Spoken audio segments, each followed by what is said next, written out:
These guys are such good moms. Her baby is huge, but she still nurses that little one.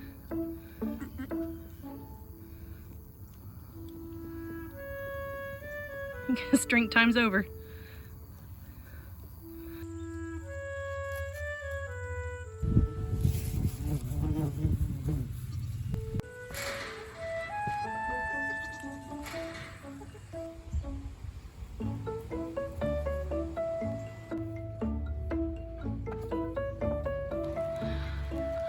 Hello, you beauties. Guys, these are big, look. Next to my thumb. As big as my thumbnail. Look, they're monsters. What are you guys doing in October here, huh? Surprise, surprise. So I have this weird visitor in my field. So we've never had one of these in our field before. It's not odd. They pass through this time of year. They actually reside in a couple of the lakes nearby, but I'm just gonna see what's going on with this lady or fella and make sure they're not hurt or anything. You see? It's a Canada goose. Are you hurt? Hoping you're not hurt. Oh, now we're getting... You are hurt. Look at your butt. He's got blood on his butt. Oh, little fella. Usually they'd fly away by now, but it's not. See? He has blood on there. See, he's definitely got blood on the underside. It looks like his foot is hurt. He's not limping or anything, but his leg is all red the closer I get to him. I mean, it doesn't look like his wings are hurt or anything. He might just need to take a breather here. See, he's kind of favoring the other leg. He's not walking weird or anything. He seems pretty aware. I haven't gotten too close to him to threaten, I guess, to make him want to fly, but he's totally cool to stay here if he wants for a little while. So you can kind of see, like, right underneath. He's real red under there. What is it, Pearl? Do you see it too? Guys, don't run up to him. He's I think Bill.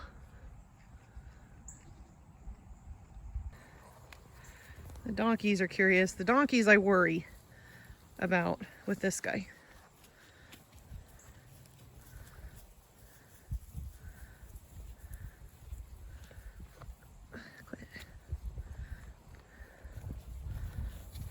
Lola, no.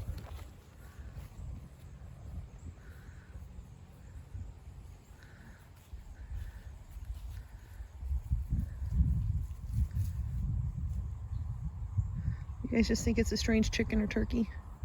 Don't you hurt it. No. Hey. No. Lola, no. Leave him alone.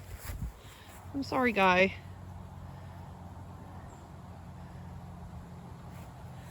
You know, we can get down to see, like, what's really going on with you, because I'm really close now. He definitely got blood and injury.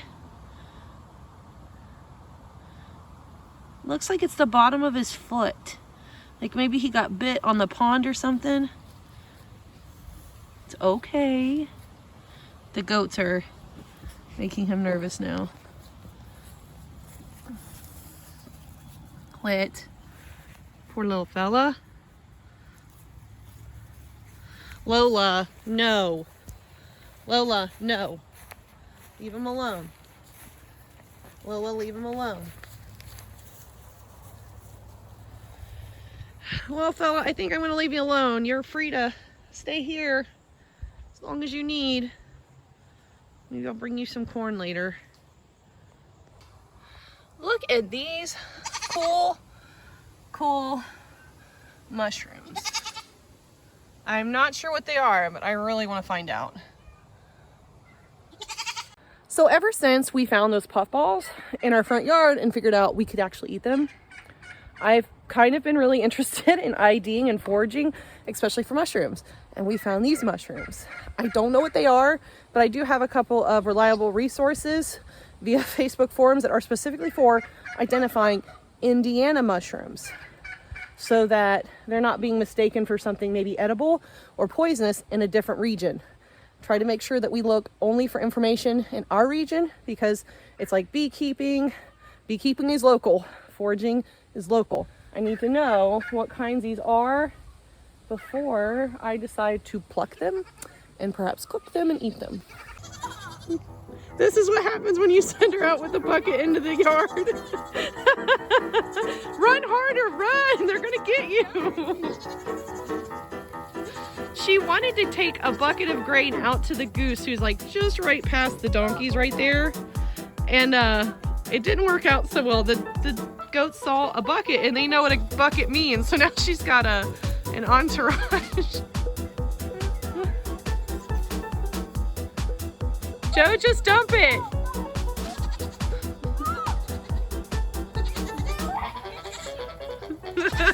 Tilly.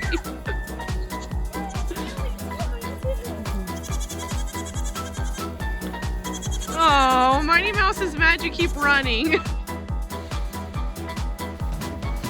Okay, that didn't work, did it? Here, do you need to get out?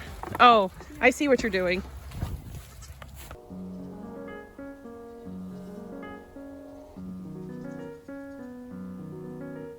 First official video with a hat on.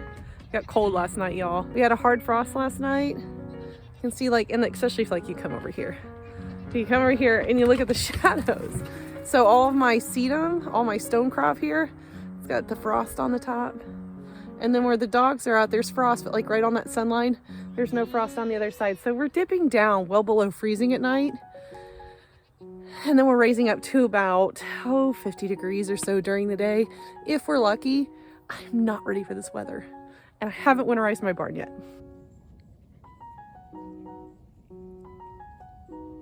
You can just watch the leaves come down. We had our first hard frost here last night, and it just makes me so sad to come out, and a lot of these beautiful leaves that are in full color are just dropping.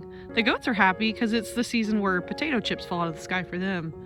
But for me, I get so sad to think of all these beautiful trees that line our goat field will soon be bare and naked. But I'll be excited in the springtime when they start to bring their leaves back on.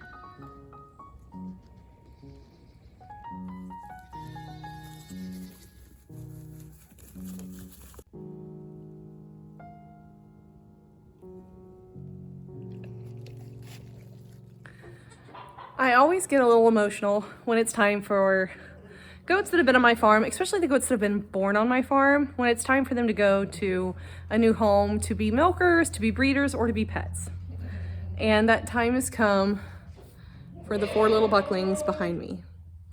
And while I'm sad they're gone, they're leaving me, I'm really glad.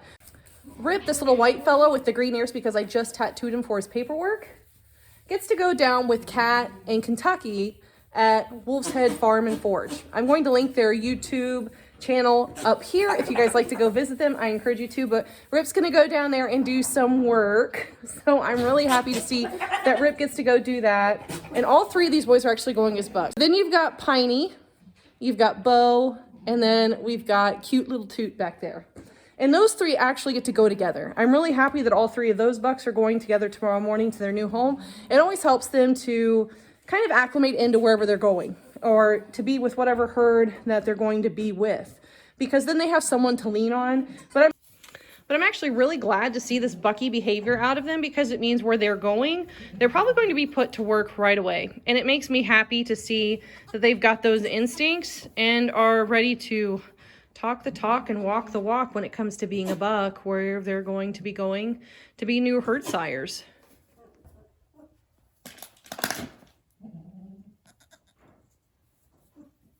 Skedaddle, that's your brother. He's your half brother, so ma'am.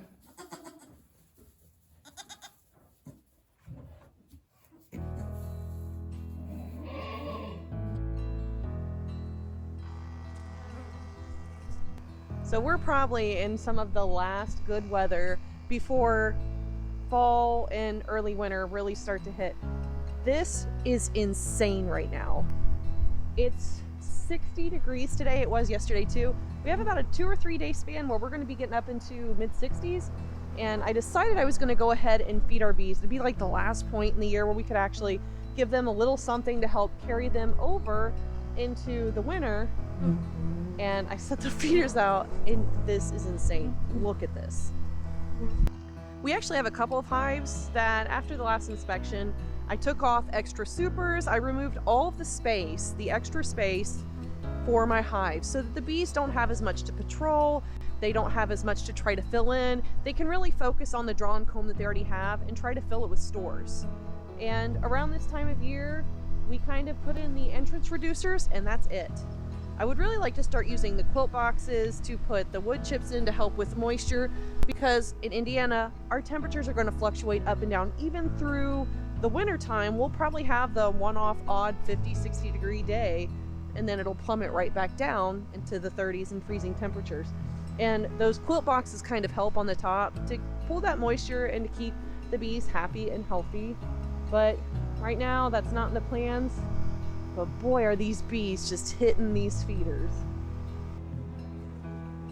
We feed a 2-to-1. So for every 1 cup of water, I give 2 cups of sugar.